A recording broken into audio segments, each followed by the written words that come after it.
الشيطان الرجيم بسم الله الرحمن الرحيم الحمد لله رب العالمين والصلاة والسلام على سيد المرسلين وآله الطيبين الطاهرين أما بعد فقد قال الله الحكيم في كتابه الكريم بسم الله الرحمن الرحيم إن الصفا والمروة من شعائر الله فمن حج البيت أو اعتمر فلا جناح عليهما أن يطوف بهما وقال سبحانه وتعالى ولا تحلقوا رؤوسكم حتى يبلغ الحدي محله. سیرت ختم مرتبت کا وہ اہم ترین موڑ آ چکا ہے کہ جس میں اللہ کے رسول دین کے باقی ماندہ احکامات کو مکمل کر کے اپنے ماننے والوں کو قیامت تک گمراہی سے بچانے کی خاطر وہ دو عظیم خطبے دینے والا ہے کہ جن میں سے ایک حجۃ الوداع کا خطبہ اور ایک غدیر خم کا خطبہ کہلاتا ہے. اور سیرت رسول یہاں تک پہنچی ہے 197 تقاریر ہو چکی ہیں اور آج تقریر نمبر 198 موجودہ سال کی یہ 9ویں تقریر ہے اور پیغمبر کے حج کے حوالے سے 4تھی تقریر.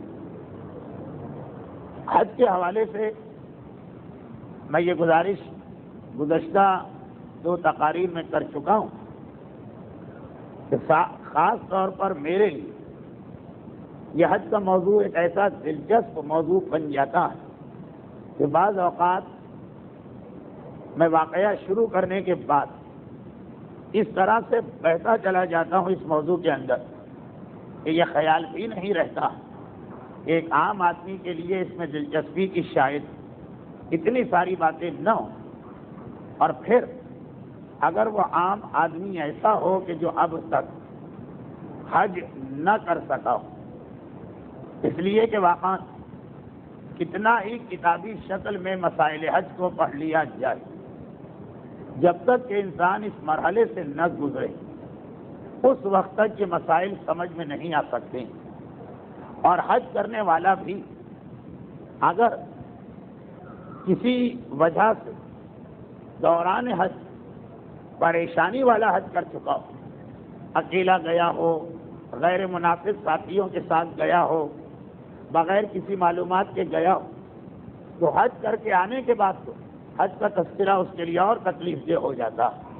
فقط وہ چند مومنین اور مومنات جنہوں نے حج مزے لے کے کیا، اگرچہ آج کل ایسے لوگوں کی تعداد بھی کم نہیں، اب تو الحمدللہ حج کرنے والے مزے لے کے حج کرتے ہیں، شاید وہ میری ان تقاریر کی تفصیلات سے لطف اندوز ہو سکے، مگر 5, 7, 10% مومنین کی خاطر اتنے شوق سے سیرت الرسول سننے والوں کو کیوں اس ذکر کے سننے سے بھگا دیا جائے.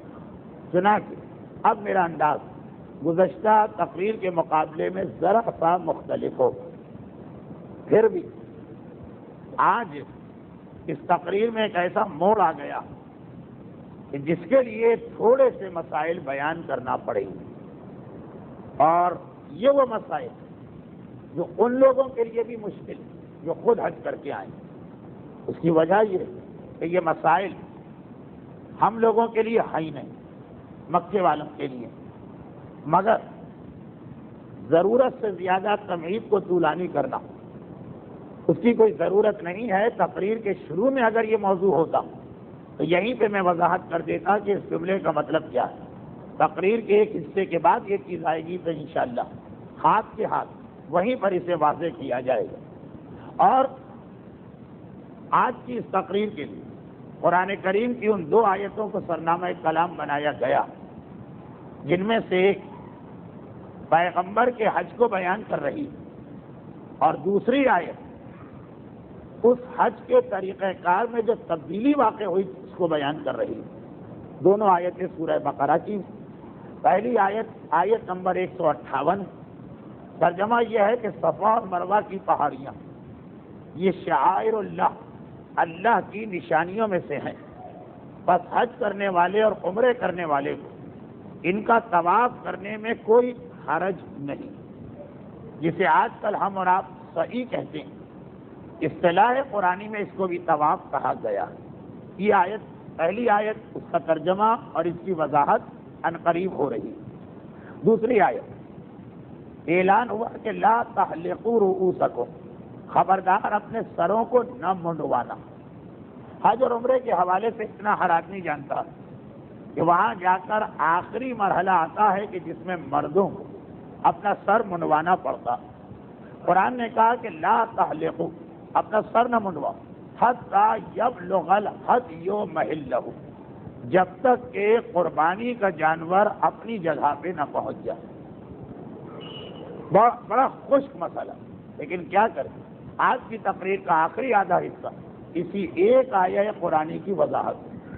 یہ قرآن کی آیت سورہ بقرہ ہی میں روزے کی آیتوں کے بعد آئی۔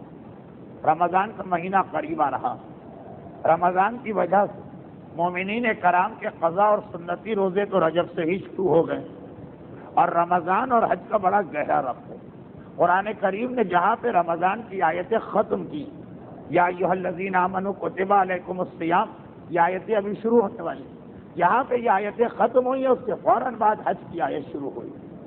تو یہی تذکرہ حج۔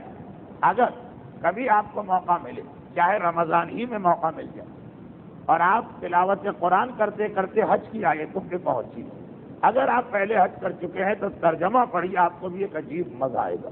خیر، میرا موضوع سیرت رسول، اور بات صفا مروہ کی صحیح پر آ رہی۔ آج کی آیت 158 نمبر سورہ بقرہ، صفا اور مروہ کا تذکرہ، اور اب پیغمبر صفا اور مروہ کے قریب جانے والے، لیکن نہیں، ابھی تو رسول کا طواف اور صفا اور مروہ کے درمیان ایک واجب اور باقی۔ مختصر سی وضاحت، احرام پہن کے اللہ کے رسول حج کی نیت سے مکے آئے، عمرہ کرنے نہیں، حج کرنے، اور احرام کے فوراً بعد خانہ کعبہ کے 7 چکر لگانا واجب۔ پیغمبر نے خانہ کعبہ کا طواف شروع کیا۔ اس کی ساری تفصیلات گزشتہ منگل کے تقریر میں آ چکی۔ پیغمبر کے 7 چکر مکمل ہو رہے ہیں۔ اب اس دوران پیغمبر نے پیدل طواف کیا کہ سواری پر؟ پیغمبر نے مردوں اور عورتوں کو 7 طواف کرنے کا حکم دیا کہ الگ کر دیا؟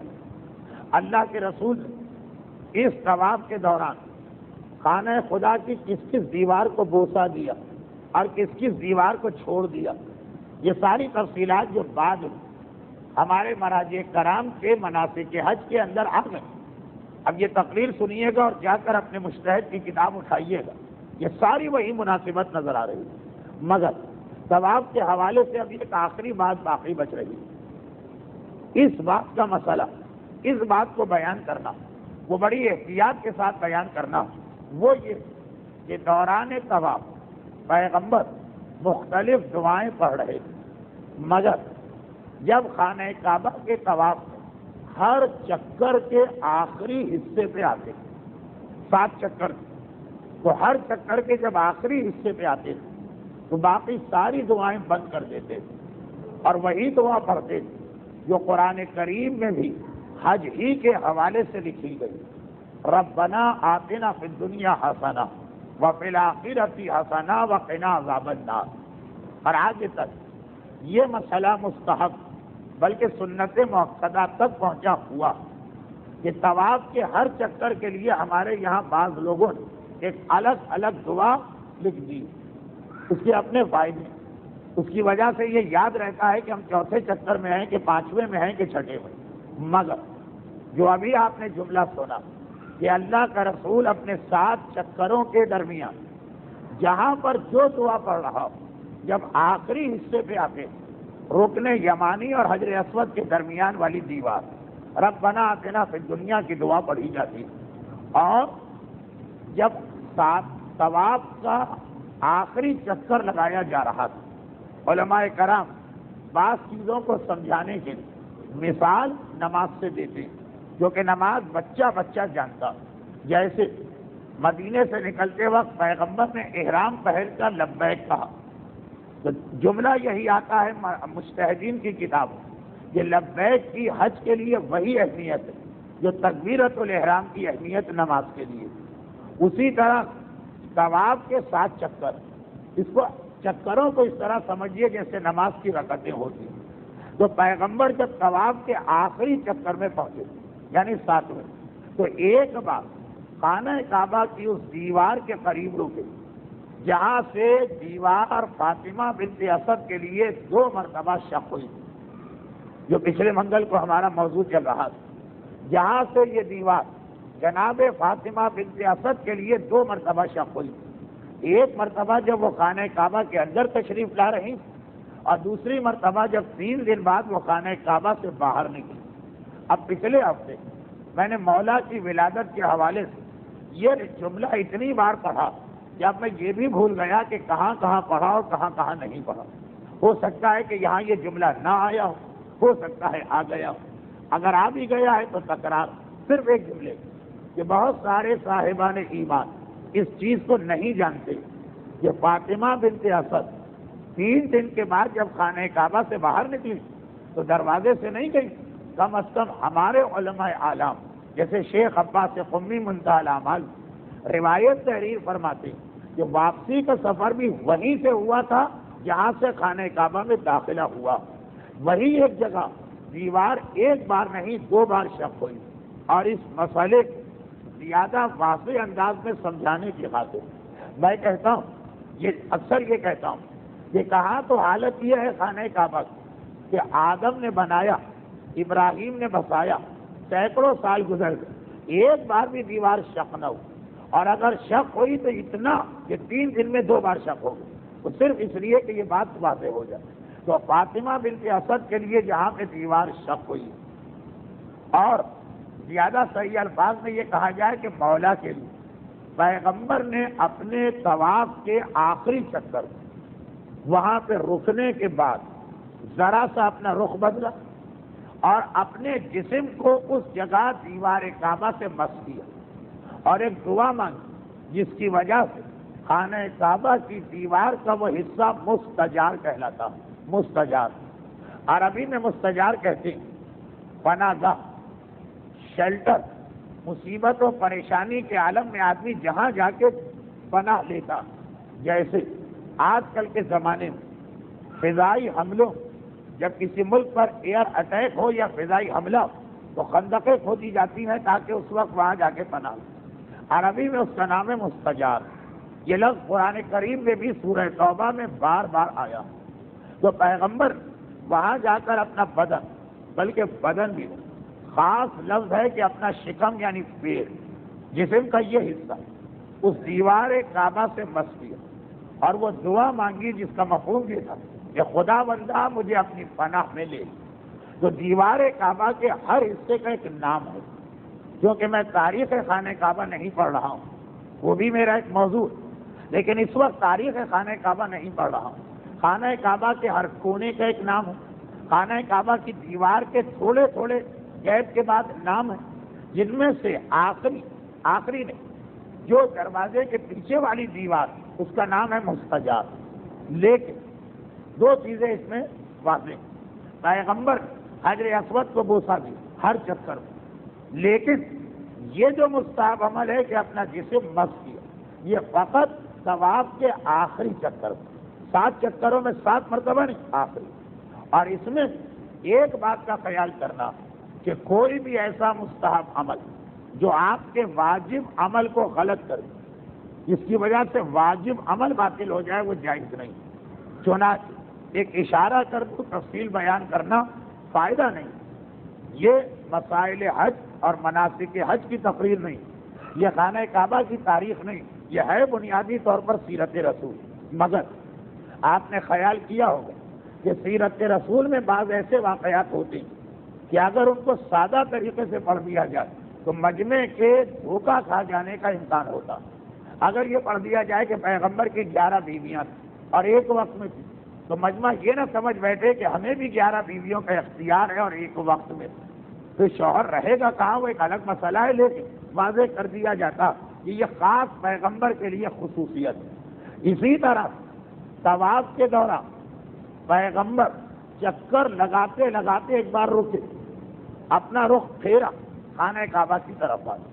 یہ مستحب آج ہمارے لیے بھی ہے، لیکن ایک شرط کے ساتھ۔ وہ شرط یہ جس کا پیغمبر نے خیال رکھا کہ جہاں سے اپنے قدم موڑ واپس وہیں پہ آئے، تاکہ کندھے کا مسئلہ غلط نہ ہو۔ اتنا کافی ہے۔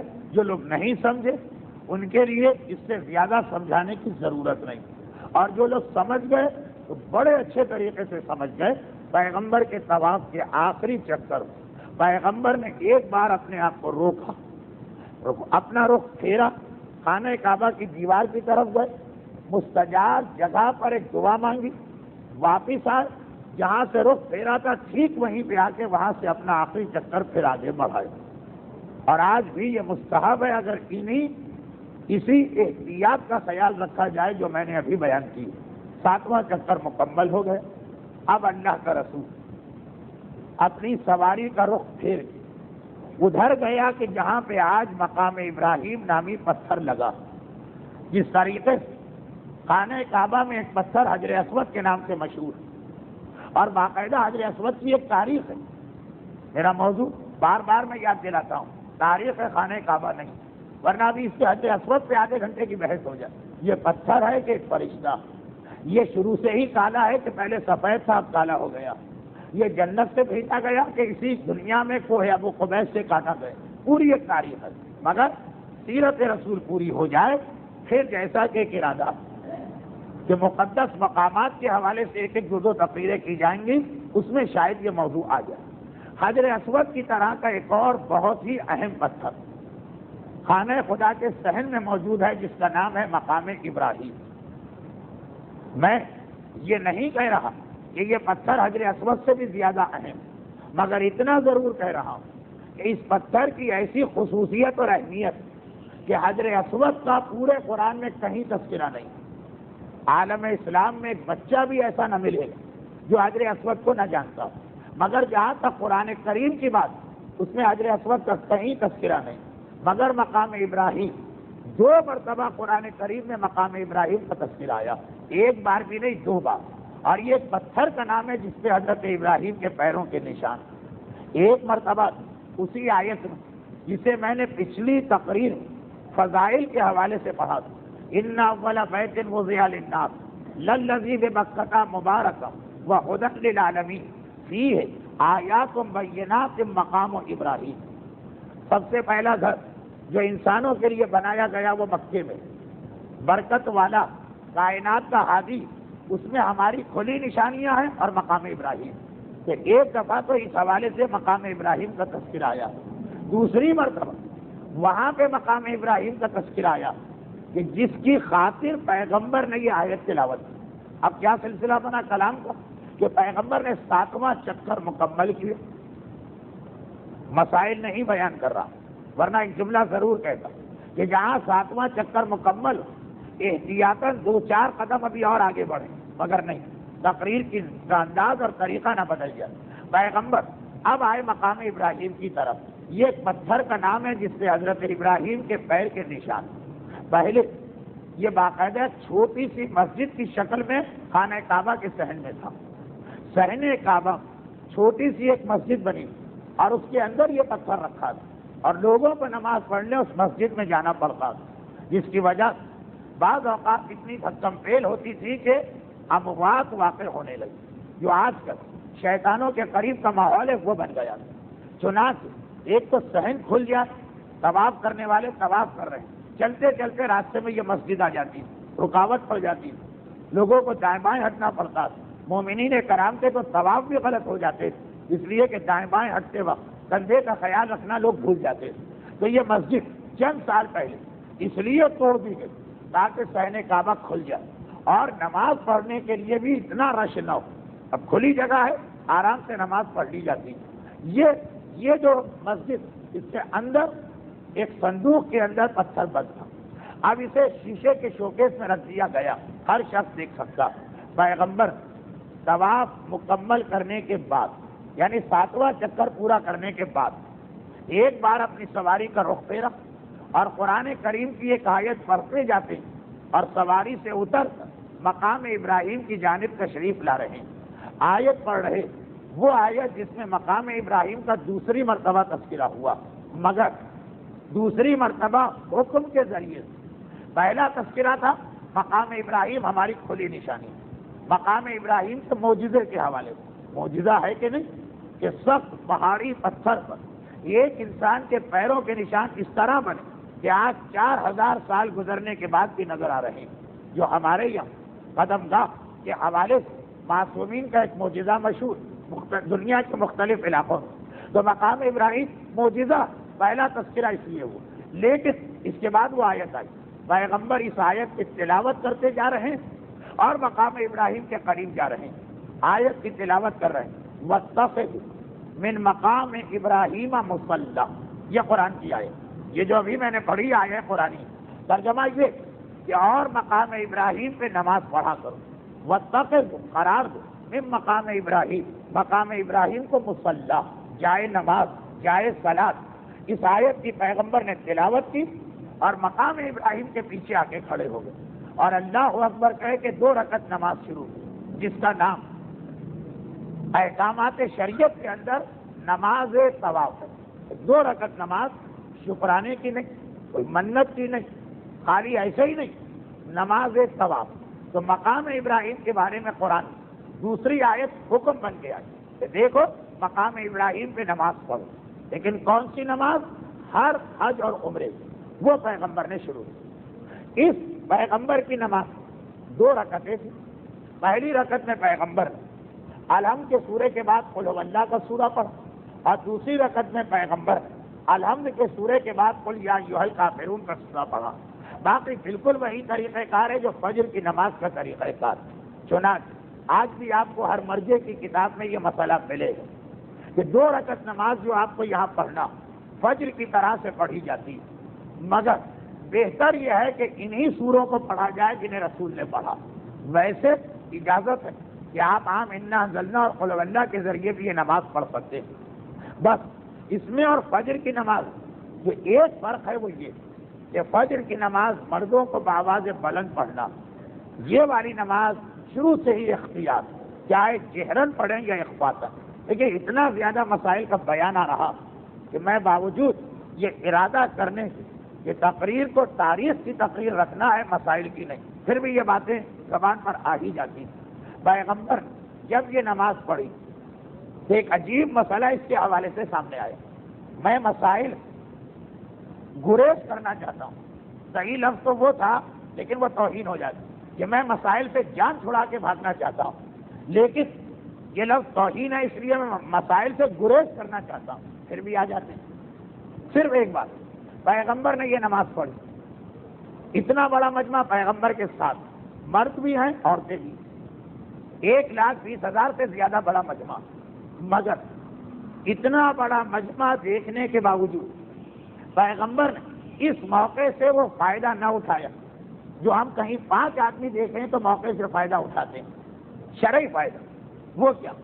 5 آدمی، 5 کو نماز پڑھنا، ہم میں سے کوئی اہلیت رکھتا ہے نماز پڑھانے کی؟ تو ہم نے کہا کیا فائدہ، سب الگ الگ فرادہ کا ثواب لے کے جائیں، جب بڑی آسانی کے ساتھ جماعت کا ثواب مل سکتا، جو فرادہ سے تو کئی 100 گنا زیادہ، کئی 1000 گنا زیادہ پڑھ لیتے ہیں جماعت، اگر کوئی صلاحیت رکھتا۔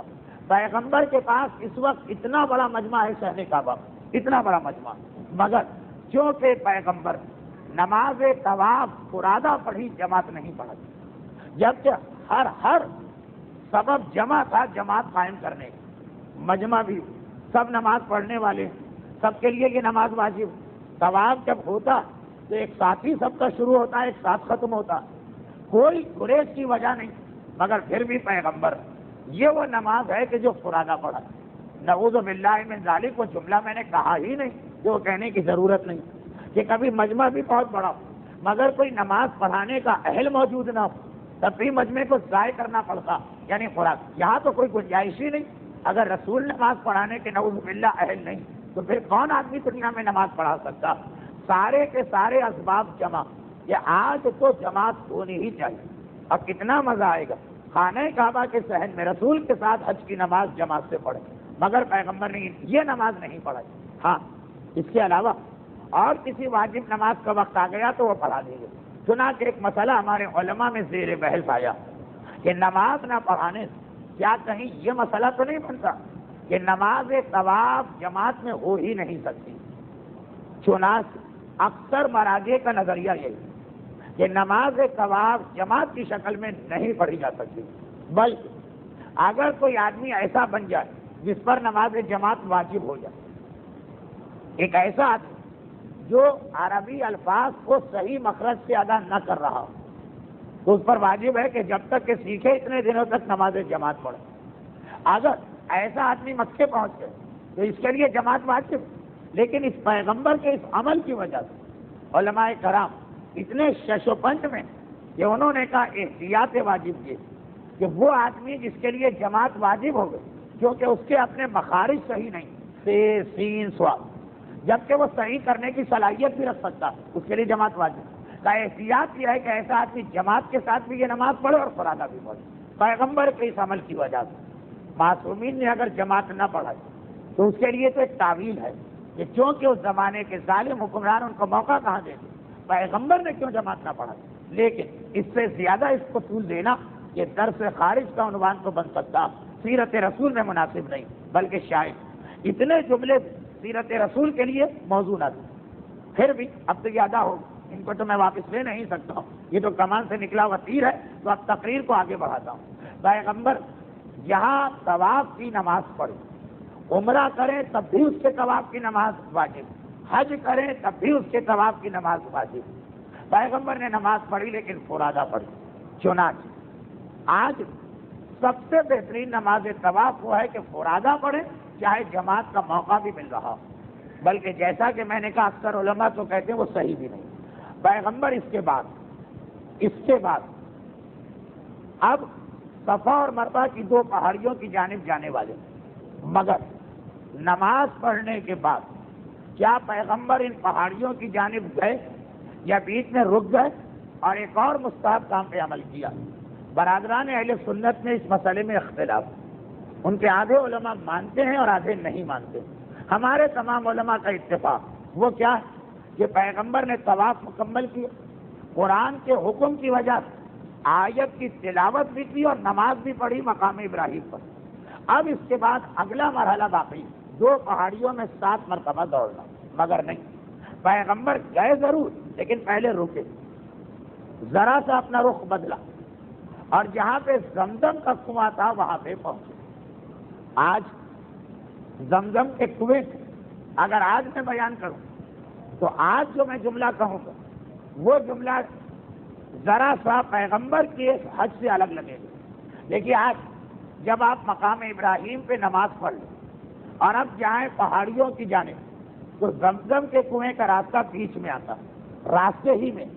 چنانچہ آج والے آدمی کے لیے یہ جملہ سمجھنا مشکل ہے کہ پیغمبر نماز پڑھنے کے بعد پہلے صفا مروہ نہ گئے، ذرا سا ہٹے وہاں پہنچے جہاں زمزم کا کنواں. زمزم کا کنواں اصل ذرا سا راستے سے ہٹ کر جہاں آج ایک کالے رنگ کا دائرہ کھینچا، آج بھی صحن کے اندر اس کی نشانی موجود. اور غالباً زمزم کا کنواں تمام کے تمام زیارات میں واحد زیارت کہ جس کا نشان برقرار رکھا گیا، ایک کالا دائرہ اور اس کے اوپر لکھا ہے کہ یہ زمزم کا کنواں. تحریر آپ کو وہاں کہیں نہیں ملے گی فقط اس، مگر اس کا راستہ آج کل بہت لمبا بنا دیا گیا. پیغمبر ٹھیک وہاں پہ پہنچے جہاں زمزم کا کنواں تھا، ایک بار رکے، زمزم کا پانی لیا. آپ کو یاد ہوگا اس سال حج کے بیان کی جو پہلی تقریر تھی اس میں پیغمبر کی ایک تمنا اور ایک طلب بیان کی گئی کہ جب کبھی کوئی آدمی مکے سے آتا تھا اور اللہ کے رسول مدینے میں تھے اور مکہ آ نہیں سکتے تو کہتے تھے کہ بھائی زمزم کا تحفہ لے کر آؤ. اب تو پیغمبر خود اپنے حج کو انجام دے رہے ہیں، مگر نماز پڑھنے کے بعد اور صفا اور مروہ پر جانے سے پہلے بیچ میں رکے، زمزم کا پانی لیا اور اسے نوش فرمائے. چنانچہ ہمارے تمام علماء کرام فرماتے ہیں کہ زمزم کا پانی نماز اور سعی کے درمیان پینا مستحب. اب تو ایسے اچھے انتظامات کہ آپ اگر مکے میں 45 دن حج میں رہیں اور رمضان کے عمرے میں تو اتنا زمزم آپ کو پینے کو ملے گا خالی حرم میں نہیں، آپ کے گھر کے اندر بھی زمزم کا پانی پہنچایا جائے گا. اور اگر آپ چاہیں تو باقاعدہ پورے 45 دن پینے کا پانی خالی زمزم کر سکتے ہیں.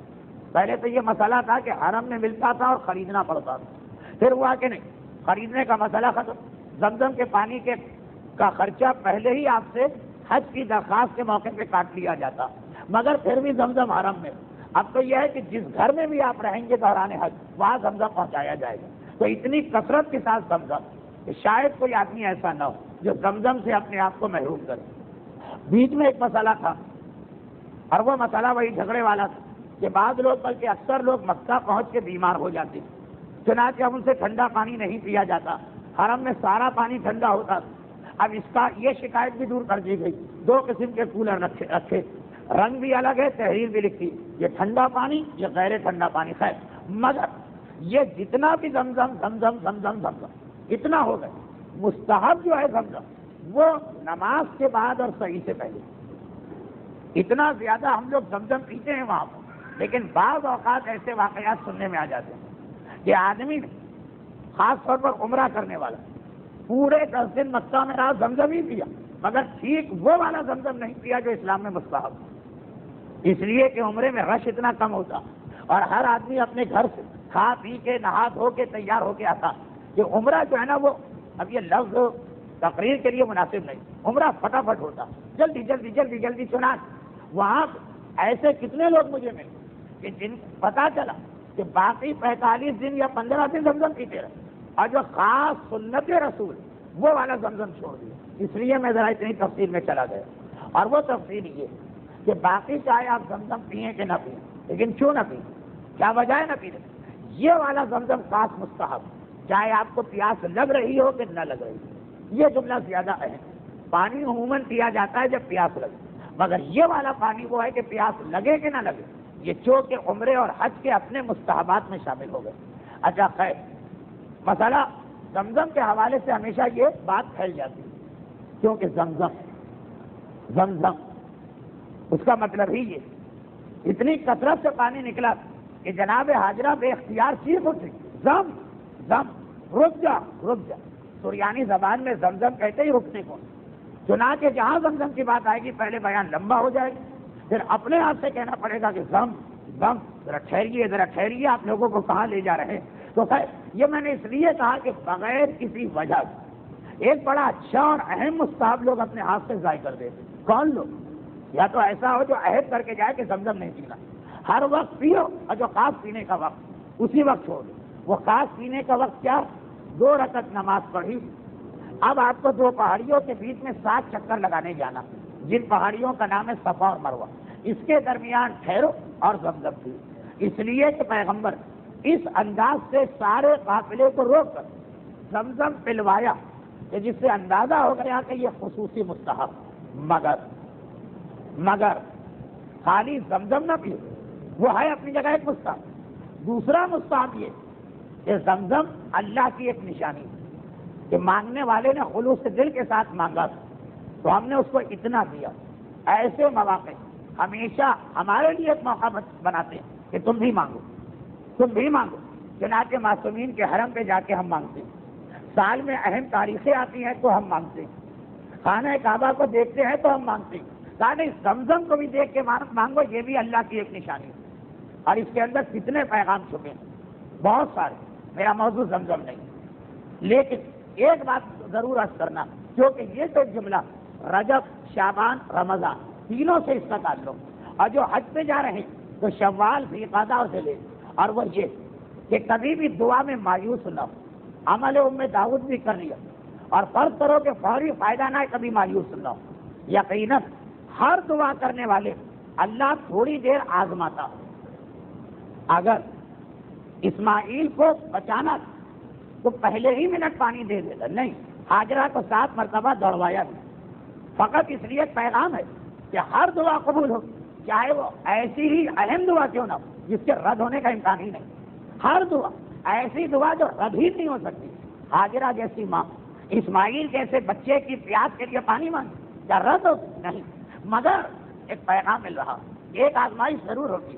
حوصلہ تو پس نہیں ہوا، نا امیدی تو پیدا نہیں ہوئی، دعا کرتے کرتے تھک تو نہیں جا رہے ہو؟ 7 مرتبہ کیوں کروایا؟ کیا پہلی مرتبہ ہی وہی اللہ پانی دینے کا قادر نہیں تھا؟ ہاں، مگر دعا کرنے والے کو بھی آزمانا. یہ دعا بھی آخر کس ارادے سے کر رہا؟ دیکھیے پوری ایک مجلس ہے یہ جملہ. مگر ایک تو یہ بات، اب یہ مہینے دعاؤں کے مہینے، رجب، شعبان، رمضان، حج، دعاؤں کے مہینے، اور اس میں لوگ یہی غلطی کرتے ہیں. مثلا جیسا میں نے کہا نا کہ عمل ام داؤد مشکل ترین اعمال میں سے ایک، 3 دن تو روزے رکھنا، تیسرے دن کتنے قرآن کے سورے پڑھنا، پھر بھی نتیجہ نہیں نکلا، مایوسی آ جائے گی نا. بس یہی آزمانا، اور اسی لیے پیغام دینا مایوس نہ ہو. اور دوسرا پیغام یہ ملا، وہ کیا کہ صحیح طریقے سے اگر دعا مانگو تو اتنا دے گا اللہ، اتنا دے گا اللہ، اتنا دے گا کہ تم نے اتنا مانگا ہی نہیں بلکہ اتنا دے گا کہ تم اس کو دیکھ کے گھبرا جاؤ گے. یہ کیا نعوذ باللہ مصیبت آ گئی. زمزم ایک بچے کی جان بچانے کے لیے ایک آدھا گلاس پانی ماں نے مانگا تھا، لیکن اتنے خلوص کے ساتھ مانگا تھا. یہ پروردگار نے اتنا دیا کہ 4000 سال سے لے کے آج تک، اور آج سے لے کے قیامت تک سب کی پیاس اس سے گزرے.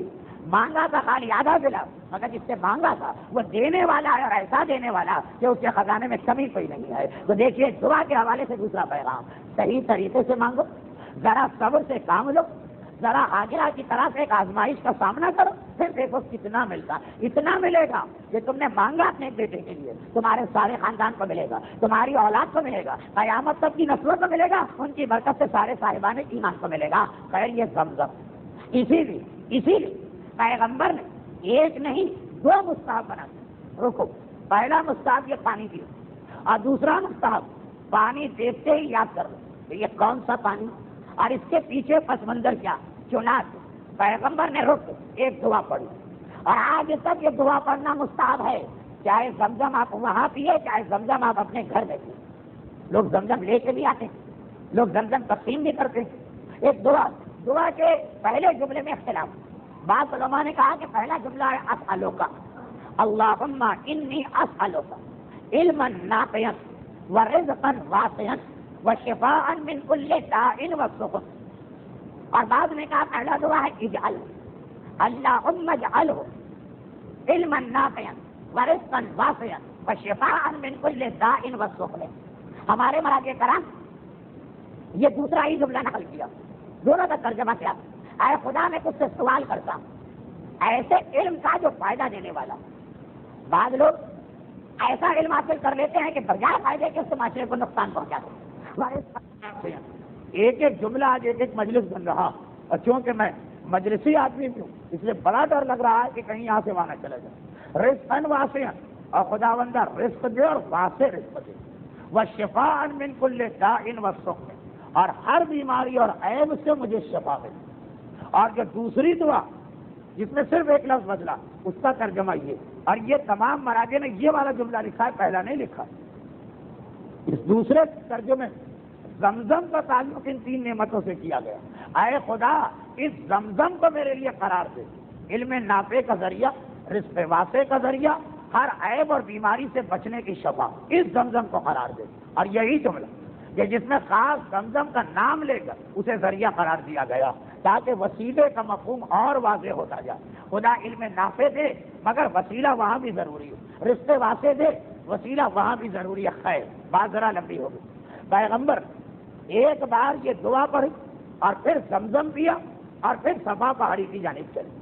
ہمارے تمام علماء متفق کہ پیغمبر نے درمیان میں رک کر زمزم پیا اور پھر صحیح کے لیے گئے. برادران اہل سنت میں سے آدھے علماء ہمارے ساتھ. یہ فقہی اختلاف، کوئی نظریے کا یا عقیدے کا یا دشمنی کا اختلاف نہیں، لیکن ان کے آدھے علماء کا کہنا کہ پیغمبر کی یہ سنت ثابت نہیں. بہرحال ہمارے یہاں ثابت پیغمبر ایک مستحب انجام دیا، اب اپنے عمرے کو مکمل کرنا. چنانچہ حجر اسود کی طرف پیٹ کر کے اگر آپ آگے بڑھیں ناک کی سیدھ تو کہیں دائیں بائیں نہ مڑے، خود ہی آپ صفا پہاڑی پر پہنچ جائیں. آج یہ پہاڑی خانہ کعبہ کی عمارت کے اندر، یعنی خانہ کعبہ کے چاروں طرف جو عمارت، پہلے ایسا نہیں. صفا پہاڑی جانے کے لیے پہلے مسجد سے باہر نکلنا پڑتا تھا، چھوٹا سا میدان طے کرنا پڑتا تھا، تب ایک پہاڑی سامنے آتی تھی. یہ ایک نہیں 2 پہاڑیاں، ایک کا نام ہے صفا، ایک کا نام ہے مروہ. مکے کے باہر سے جب کبھی مکے میں آؤ احرام پہنا، اس کے بغیر مکے میں داخل نہیں ہو سکتے. خانہ کعبہ کے ساتھ چکر لگاؤ، 2 رکعت نماز پڑھو، مستحب یہ ہے کہ زمزم پیو اور پھر اس پہاڑی کی جانب جاؤ، لیکن مسلمانوں کے سب سے زیادہ اعمال عمرہ اور حج مشکل اور ناگوار یہ عمل بن رہا تھا، صفا اور مروہ کے درمیان 7 مرتبہ دوڑنا۔ کیوں؟ آج ہمارے لیے یہ سارے عمرے میں کم از کم، حج نہیں عمرے مشکل ترین چیز یہی عمل، مگر ہمیں یہ مشکل لگتا ہے اس کی زحمت کی وجہ سے۔ 2.25 میل کا سفر طے کرنا پڑتا، بلکہ 2 ہی میل سمجھ لیجیے، کیونکہ صفا اور مروہ کے درمیان 2 فرلانگ کا فاصلہ، 7 چکر لگاتے 14 فرلانگ ہو جاتے ہیں، اور کیونکہ عموماً پھر واپس خانہ کعبہ ہی کی طرف آنا پڑتا ہے طواف النساء کے لیے، تو 8واں چکر خود بخود لگ جاتا واپسی کے لیے، پورے 16 فرلانگ یعنی 2 میل۔ آج لوگ فاصلے کی وجہ سے گھبراتے ہیں، پہلے یہ مسئلہ نہیں، پہلا مسئلہ کچھ اور، مسلمانوں کے صفا اور مروہ کے درمیان 7 مرتبہ دوڑنا انتہائی ناگوار عمل، دل نہیں قبول کر رہا تھا۔ ہم کیوں دوڑے ان 2 پہاڑیوں؟ کیوں بھائی؟ پہاڑیوں کی تاریخ تو اتنی اہم کہ ہر آدمی کا دل چاہتا ہے دوڑ، کہ جب جناب حاضرہ اپنے بیٹے کی پیاس کو دیکھ رہی تو پانی کی تلاش میں دوڑے، نہیں، یہ تو آج ہم اور آپ سمجھتے ہیں، لیکن تو اس زمانے کے مسلمان انہوں نے اپنی آنکھوں ان پہاڑیوں پر ایک ایسا منظر دیکھا کہ جس کی وجہ سے ان پہاڑیوں کے خلاف دل میں کراہیت اور نفرت بیٹھ گئی۔ اگر اس حج وہ چیز پیغمبر ہٹوا چکے، اگر بھارت سال تک جب وہ چیز دیکھی بھی ہے تو دل میں کراہیت ہو، وہ کیا؟ اور دیکھیے یہ اتنا بڑا مسلمانوں کا مسئلہ تھا، یعنی 1-2 مسلمان نہیں، پیغمبر کے لشکر کی اکثریت کی کراہیت صفا مروہ کسی کو پسند نہیں آ رہا، یہ خاص صفا مروہ کے لیے خدا کو قرآن میں الگ سے آیت نازل کرنا پڑتا، طواف کعبہ کے لیے ایک انداز کی آیت نہیں، احرام کے لیے ایک انداز کی آیت نہیں، ان الصفا والمروہ من شعائر اللہ۔ اے مسلمانوں تمہیں کیا ہوتا ہے؟ یہ پہاڑیوں کو معمولی پہاڑی نہ سمجھنا،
بت پرستی ہوتی ہے. لیکن یہی مسئلہ ہے کہ اگر صحیح جگہ پر کبھی غلط آدمی قابض ہو جائے تو ان کا قبضہ ختم کرنے کے بعد کیا وہی پرانی نفرت رہنی چاہیے؟ ہرگز نہیں. اب اس کی مثالیں بہت بن سکتی ہیں. لیکن دودھ تک جلا شاید بھی پھوک پھوک کے پیچھا.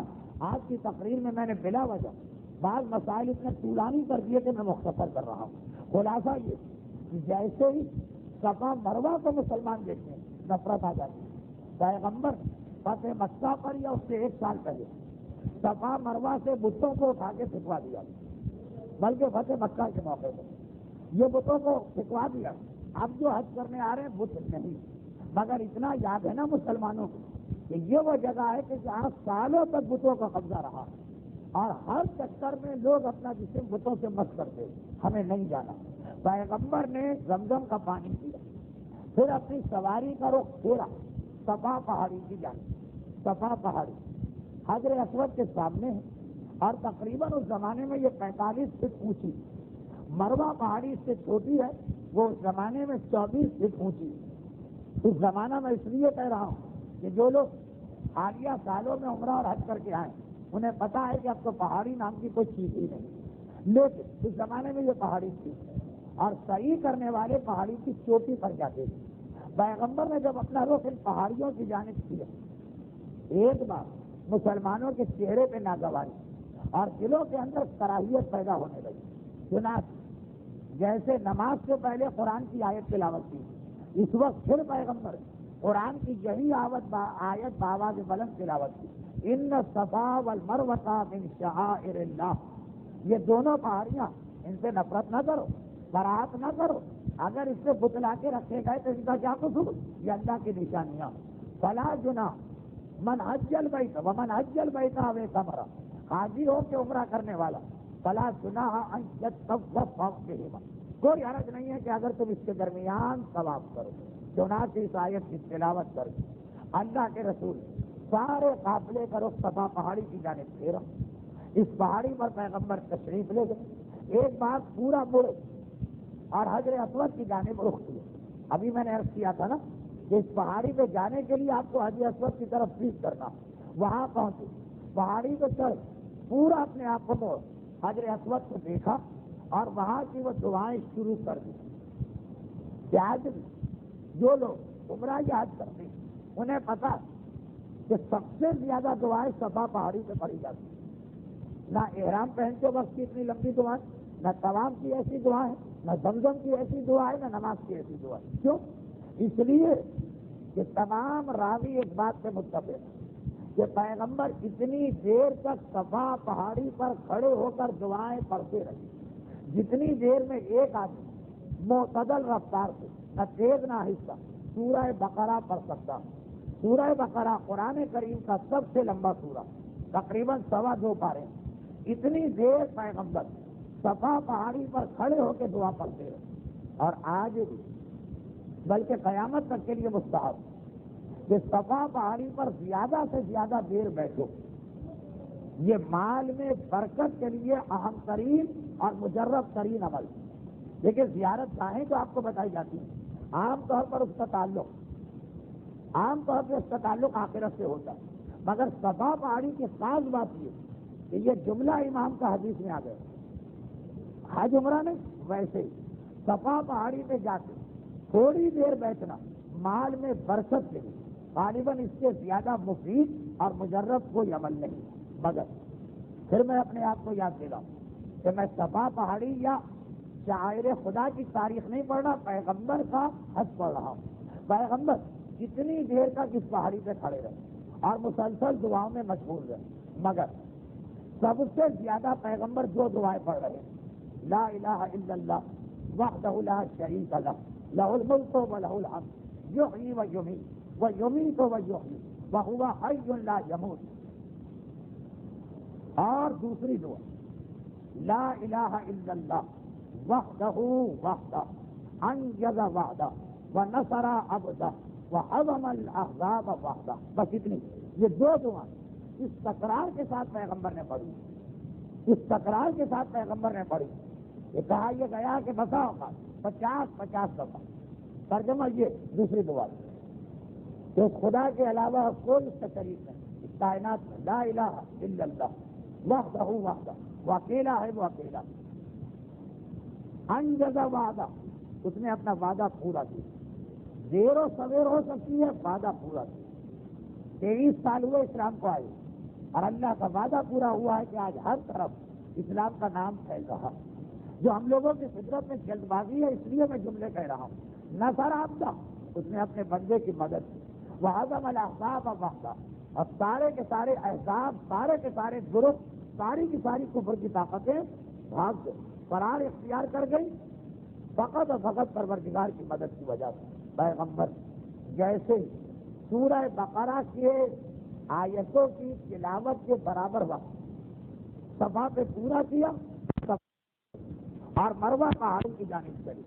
اب ہم میں سے اتنی ہمت نہیں ہوتی، مگر شاید کوئی مرد مومن نکل آئے، اس لیے پیغمبر کا حج پڑھ رہا ہوں. مروہ پہاڑی پہ رسول پہنچے، وہاں بھی اتنی دیر ٹھہر کے دعائیں پڑھی جتنی دیر صفا پہاڑی پہ ٹھہرے. یہ ایک چکر ہو گئے. واپس صفا پہاڑی پر آئے، دوسری مرتبہ پہنچے اور پھر یہ دعائیں پڑھی. گویا پیغمبر نے 7 چکر لگے اور ہر مرتبہ اتنی دیر صفا اور مروہ پہاڑی پہ کھڑے رہتے جتنی دیر میں سورہ بقرہ پڑھا جائے. 7 سورہ بقرہ اس صحیح میں پیغمبر نے پڑھے. ہم کچھ نہیں پڑھتے، پھر بھی ہمیں پورے اعمال عمر صحیح مشکل ترین عمل لگتا. مروہ پہاڑی پہ پیغمبر کی یہ عبادت مکمل 7 چکر پورے ہو گئے. 7 چکر تقریباً سارا عالم اسلام یہی طریقہ کار بتاتا ہے جو ابھی میں نے عرض کیا.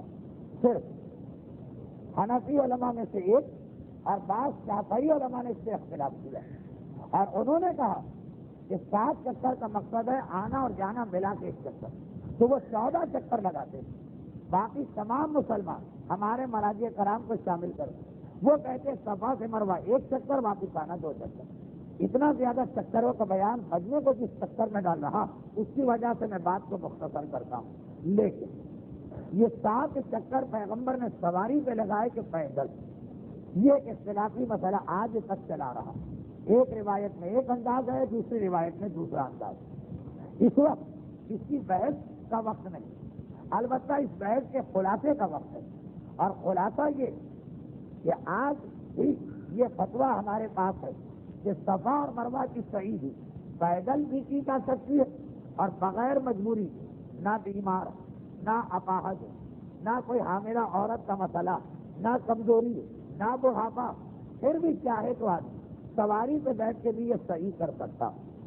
تو خانہ کعبہ کا طواف بھی اور صفا مروہ کی صحیح، حتیٰ سچا صحت مند طاقتور آدمی اجازت کہ یہ دونوں عمل بغیر کسی مجبوری کے بھی سواری پہ کیے جا سکتے ہیں.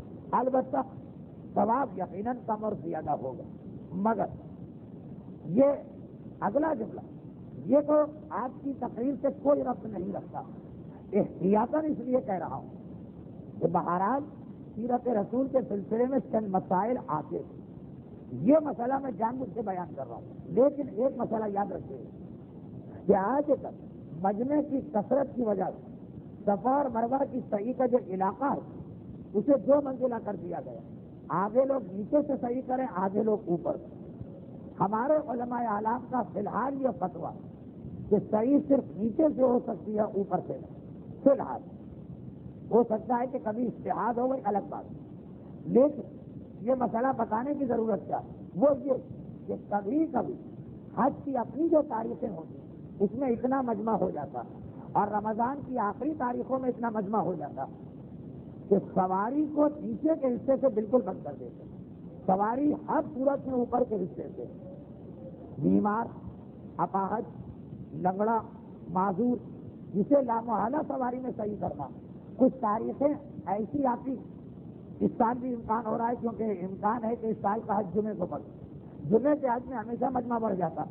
تو یہ مسئلہ یاد رکھنے کا کہ جو لوگ مجبوری کی وجہ سے سواری لیتے ہیں ان کو بھی اوپر سے صحیح کرنے کی اجازت نہیں. صحت مند آدمی کے لیے تو مسئلہ واضح ہے کہ تمہیں اجازت تھی، تم صحت مند ہو، پھر بھی گاڑی میں بیٹھ کے صحیح کر سکتے ہو، گاڑی یعنی ویل چیئر. مگر جب نیچے سے گاڑی بند کر دی جائے تو تمہیں تو بہرحال پیروں سے صحیح کرنا پڑے گا. جو پیروں سے صحیح کر ہی نہیں سکتا ایک مسئلہ ہے جس سے کم لوگ توجہ دیتے ہیں. فرماتے ہیں علماء یارا کہ اگر یہ انتظار کر سکتا کہ مجمع فتح جائے، اس کی حج کی واپسی کی پرواز ہے 10 دن بعد، اس میں تو یقیناً مجمع اتنا کم ہو جائے گا کہ دوبارہ گاڑیوں کو نیچے سے چلانے کی اجازت مل جائے گی. تو انتظار کرنا واجب ہے. اور اگر انتظار ممکن نہیں، حج کے دوسرے دن ہی کی فلائٹ ہے واپسی، اور 1-2 دن میں تو مجمع کم نہیں ہوتا، تو کہا کہ پھر احتیاط واجب ہے تو اوپر کے حصے سے گاڑی میں صحیح کرے اور کسی کو اپنا نائب بنائے جو اس کی طرف سے نیچے پیروں صحیح کرے. یہ ایک مسئلہ میں نے خاص طور پہ بیان کیا ہے اس کے پیش آنے کی وجہ سے. رمضان کے آخری 10 دن، اب پاکستان میں بہت رواج ہو گیا ہے رمضان کے عمرے کا، وہاں بھی یہ مسئلہ پیش آتا اور حج کے 3 دن. لیکن واپس آئیے اصل مسئلے، پیغمبر نے صحیح کیسے کی اس میں اختلاف، اس اختلاف کا تعلق فقط تاریخ سے. مسئلہ پھر بھی یہی کہ پیغمبر نے پیدل صحیح کی ہو یا سواری بغیر کسی مجبوری، حد سے کٹتے آدمی کو بھی اجازت ہے کہ وہ سواری پر بیٹھ کر نچلے حصے سے صحیح کر سکتا ہے. پیغمبر 7 چکر لگا رہے کہ ایک بار پھر پیغمبر کی نگاہ اسی واقعے پہ پڑ گئی جسے پیغمبر نے اپنے ابھی تک کے مختصر سے عمرے 3 مرتبہ دیکھا، مگر جو بات نہیں ہے اس لیے بار بار دوہرا رہے ہیں. 3 بار دیکھا، وہ کیا دیکھا پیغمبر؟ 2 پہاڑیاں، ایک صفا جو خانہ کعبہ کے قریب، ایک اس سے 2 فرلانگ دور مروہ. اب یہ جو ہم 2 فرلانگ چلتے ہیں اس کے درمیان چھوٹا سا ایک علاقہ آتا، جہاں پہنچتے حج اور عمرہ کرنے والوں میں سے ہر ایک دوڑنے لگتا، جس کے لیے آج تک ہرے رنگ کے ستون اور ہری رنگ کی ٹیوب لائٹ لگائی گئی. وہ جو بیچ کا علاقہ ہے ہرا جسے کہتے ہیں میلین افضل ہیں، 2 سبز ستون، پہلے سبز ستون ہے اس کے بعد ایک اور ہے 50-10 آگے، اس کے بیچ میں لوگ دوڑتے ہیں جس کا نام ہے ہر والا. اگرچہ دوڑنا بھی غلط اس لیے کہ جو رفتار بتائی گئی ہے وہ جیسے اونٹ جاتا، اونٹ کس طرح دوڑتا، اونٹ اس طرح نہیں دوڑتا جیسے بعض لوگ میدان جنگ سے دوڑے، ایسا نہیں، اونٹ اچھل کے جاتا، اچھل وہ ایک خاص انداز جس کا نام ہے ہر والا. تو اب جب صفا مروہ کے درمیان 7 مرتبہ ہم چلتے ہیں تو باقی تو عام رفتار سے چلتے. جب اس علاقے میں پہنچے جہاں پہنچتے ہی سب کچھ ہرا ہرا نظر آتا، یہ جملے کا مزہ وہی بدلے جو وہاں ہو کے آئے. ایسا اس کو بنایا گیا بھائی صفا مروہ کے درمیان کا راستہ، تو وہاں پہنچے سب ہرا ہرا لگنے لگے اور چاروں طرف دائیں بائیں آگے پیچھے جتنا مجمع سب دوڑنے لگے. میں پھر عرض کروں جس طرح سے یہ مجمع دوڑتا وہ حکم اسلام میں نہیں ہے، بلکہ تھوڑا رک کر جسم کو تھوڑا سا اچھال اونٹ کی رفتار سے آگے بڑھنا. لیکن خیر یہ برادران اہل سنت کے یہاں یہ واجب ہے یا تقریباً واجب ہے. ہمارے یہاں یہ واجب تو قطعاً نہیں ہے، سنت، اور وہ بھی بیمار مریض قلب کے مریض ان کے لیے نہیں. لیکن جو سب سے بڑی غلطی ہوتی ہے وہ یہ کہ جب سارا مجمع اس طرح دوڑتا تو عورتوں کو بھی جوش آتا اور وہ بھی مردوں کی طرح سے دوڑنا شروع کر دیتی. پیغمبر اب تک 2 مرتبہ یہ دیکھ کر کے مومنات صحابیات پیغمبر کے قافلے میں حج کرنے والیاں بعض اوقات مجمع کے جوش کی وجہ سے خود بھی جوش میں بیٹھ جاتی ہیں. 2 مرتبہ عورتوں کو روک چکے ہیں کہ بھائی جو مسئلہ مردوں کے لیے ہے وہ تمہارے لیے نہیں. جن میں سے تلبیہ بآواز بلند پڑھنا اور ایک حجر اسود کو بوسہ دینے کے لیے مجمع میں گھسے چلے جائیں. اور دونوں مرتبہ پیغمبر نے یہ بتا دیا تھا کہ صفا اور مروہ میں بھی احتیاط کرنا، لیکن آدمی کہاں یاد رکھ پاتا ہے باتیں، خاص طور پر جب جلدی سارے واجبات ہو رہے ہیں. جیسے ہی پیغمبر نے دیکھا کہ ہم لوگوں نے چلنا شروع کیا صفا مروہ، ہر علاقے میں پہنچ کے دوڑنے لگے تو سارے مرد دوڑ رہے ہیں، عورتیں بھی دوڑنے لگی. پیغمبر نے پھر اعلان کروایا لا ہر والا للنساء، عورتوں کے لیے یہ ہر والا یعنی دوڑنا نہیں ہے، رک جاؤ. مسئلہ قیامت تک کا شیعہ اور سنی سب اس کو مانتے ہیں، مگر آج بھی آپ جاتے ہیں کتنی سب خواتین ایسی ہیں جو اس حکم پہ عمل کرتی ہیں. اور عجیب بات جو میں اکثر کہتا ہوں، ہمارے یہاں کا مزاج بن گیا، دیکھیے کوئی گناہ ہم کریں، یہ گناہ تو نہیں ہے، کوئی خلاف اسلام کام ہم کریں اپنے آرام اور فائدے کے لیے تو سمجھ میں آ جاتا ہے۔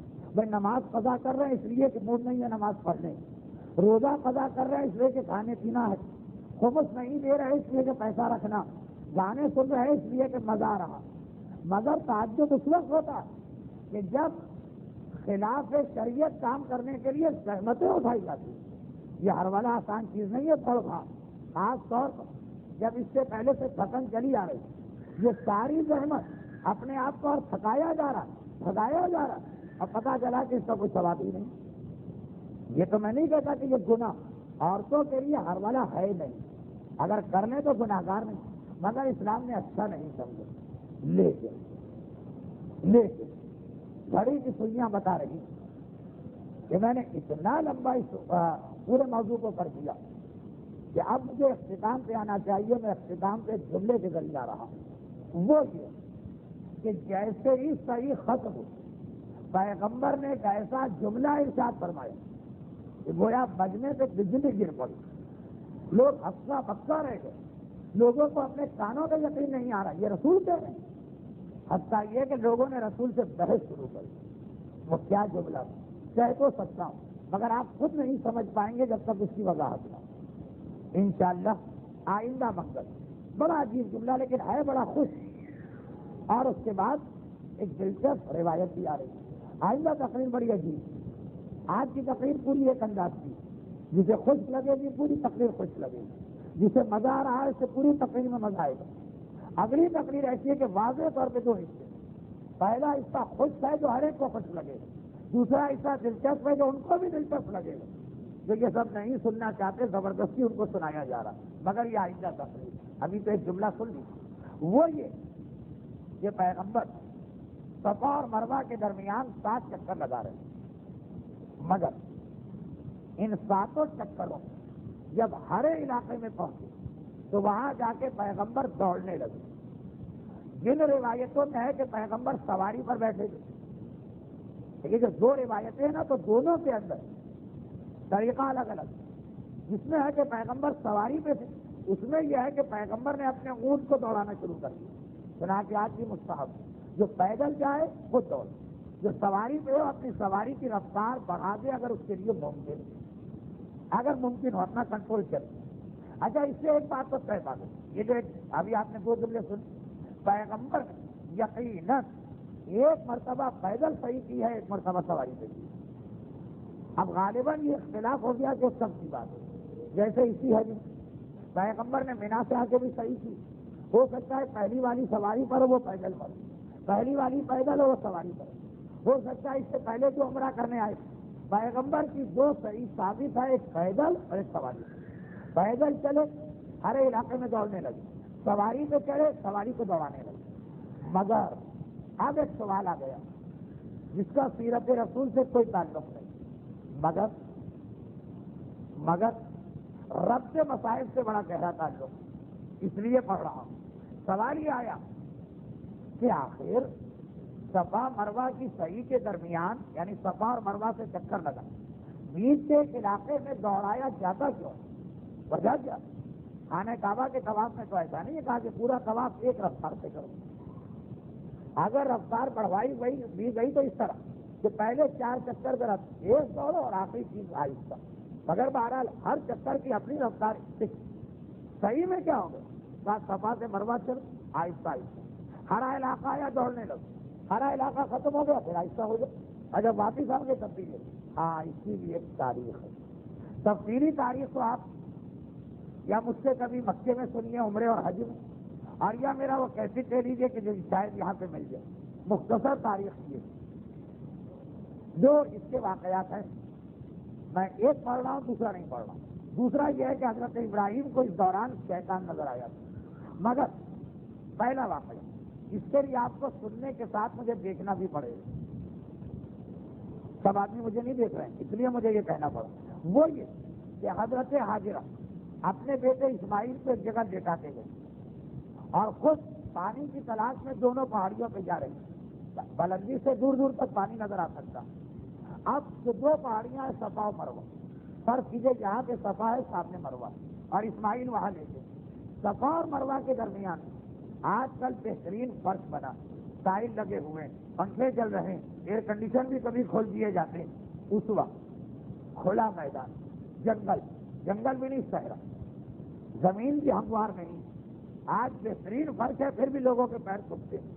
اس وقت کانٹے بھی ہیں، نوکیلے پتھر بھی ہیں، غیر ہموار فرش بھی ہے، مگر ماں اولاد کی محبت میں دوڑ رہے ہیں۔ لیکن وہ جس راستے پہ جا رہے ہیں، اس پہاڑی سے اس پہاڑی، اس کے درمیان بیچ میں ایک گڑھا، ایک وادی، ایک نشیب، یعنی راستہ ہی ایسا ہے کہ ایک بار نیچے اتر کے پھر باہر آنا پڑتا۔ تو جس وقت جناب ہاجرہ اس راستے پہ پہنچتی، اسماعیل زمین پہ لیتے، اسماعیل نظر آنا بند ہو جاتے۔ اسماعیل زمین پر ہے، ہاجرہ بھی زمین پہ دوڑ رہی ہے، بیٹا نظر آ رہا، لیکن جب وہ گڑھے میں جاتی، وادی میں اترتی، نشیب میں جاتی، تو اسماعیل تو زمین کے اوپر ہے، ماں کو اپنا بیٹا نظر نہیں آتا۔ چنانچہ ڈر بھی کہ بیٹا زمین پر اکیلا بیٹا، صحرا میں بھیڑیے بہت ہوتے ہیں، صحرا میں خطرناک جانور بہت ہوتے ہیں، 13 رجب کے حوالے سے آپ نے سنا صحرا میں اشجر بہت ہوتے ہیں، اور ہر بچہ حیدر تو نہیں ہے کہ کلہ اشجر کو چیر دے۔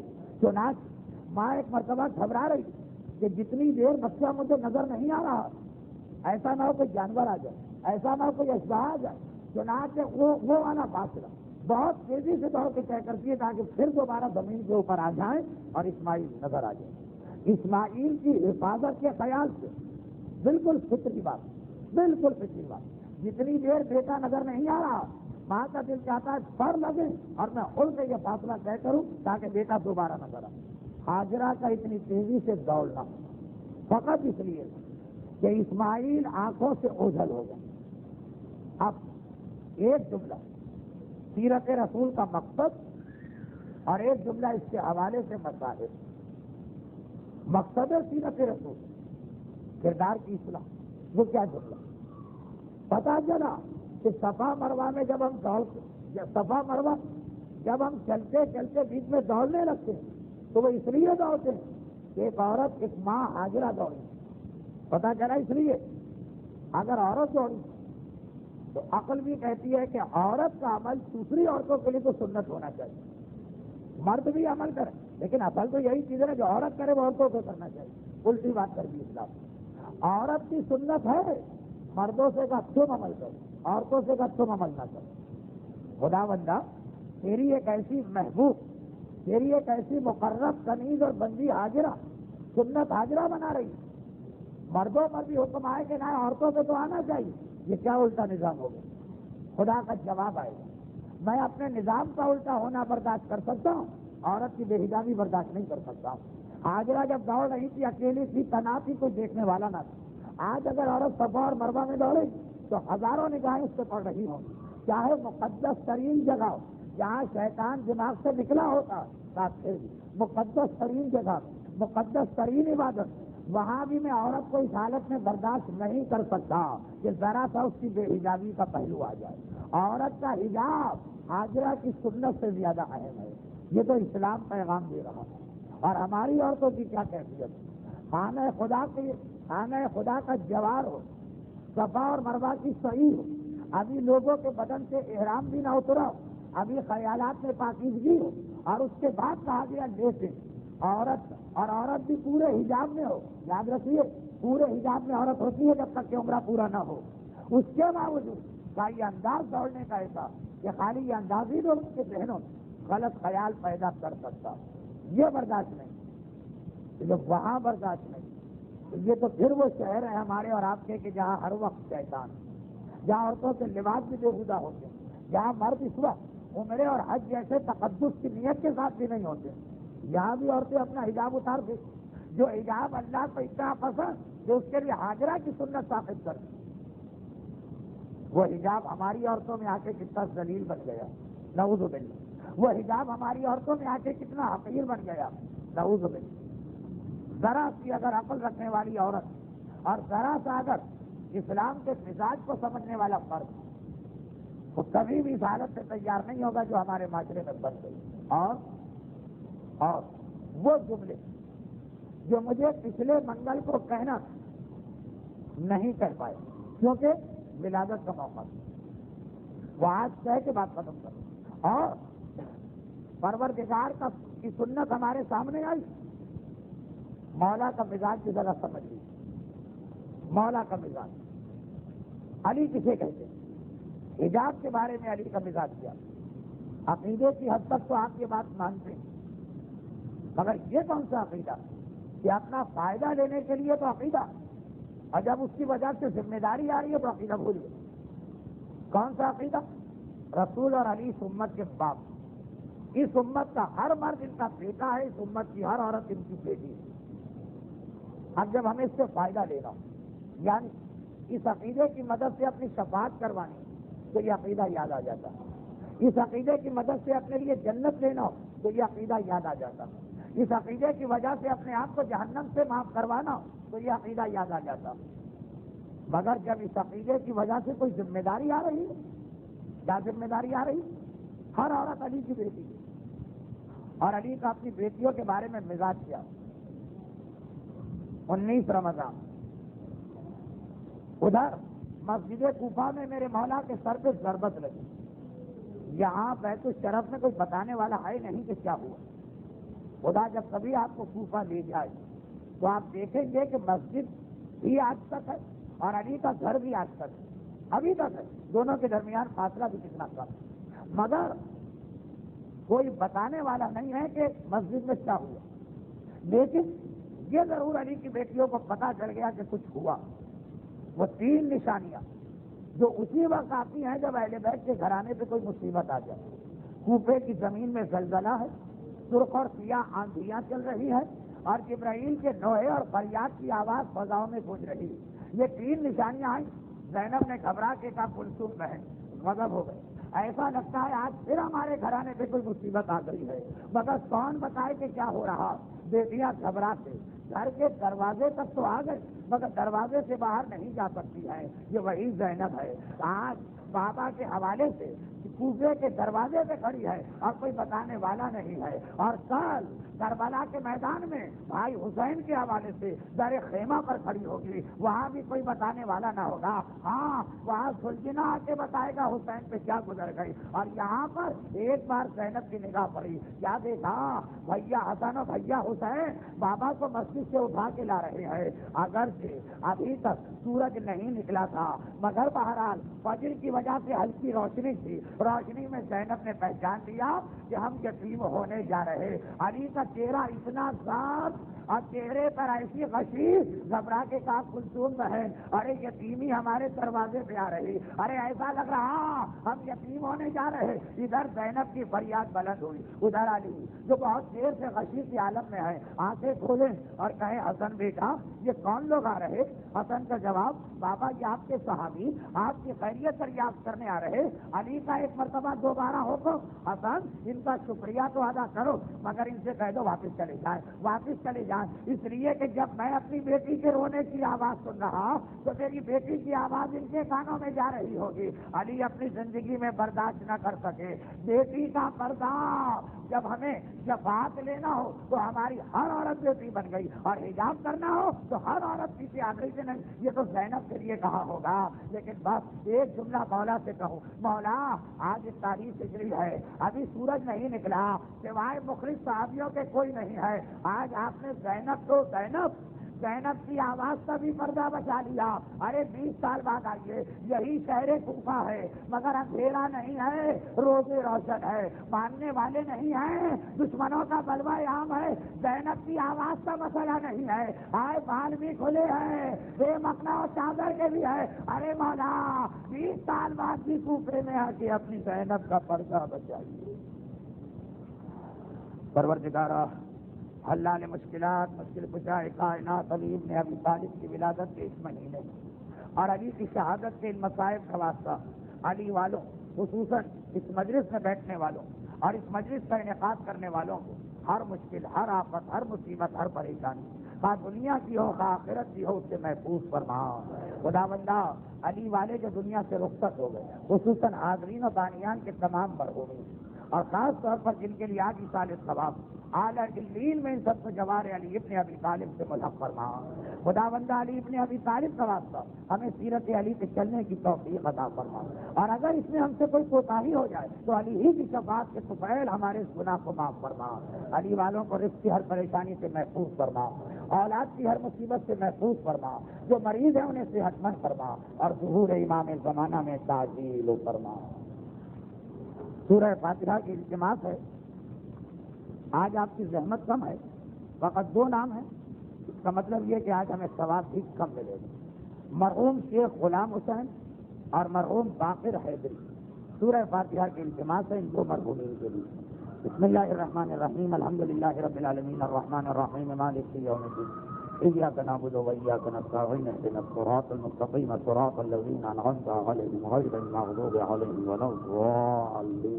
بسم اللہ الرحمن الرحیم، قل هو اللہ۔ ایک سورہ فاتحہ اور میرے سامنے آ گیا نام، مرحوم غلام علی رحمت اللہ، مرحوم جعفر علی زیوراج، مرحوم رمضان علی حاجی نانجی، مرحوم حسین علی پنجوانی، اور اس کے ساتھ تمام اموات مومنین و مومنات، خصوصاً بانیان اور حاضرین کے تمام مرحومین، فضائل علی بیان کرنے والے اور عزائے امام مظلوم میں لوگوں کو رلانے والے تمام خدمت گزاران، اور تمام شہدائے دین اسلام، خصوصاً حالیہ واقعات کے شہداء۔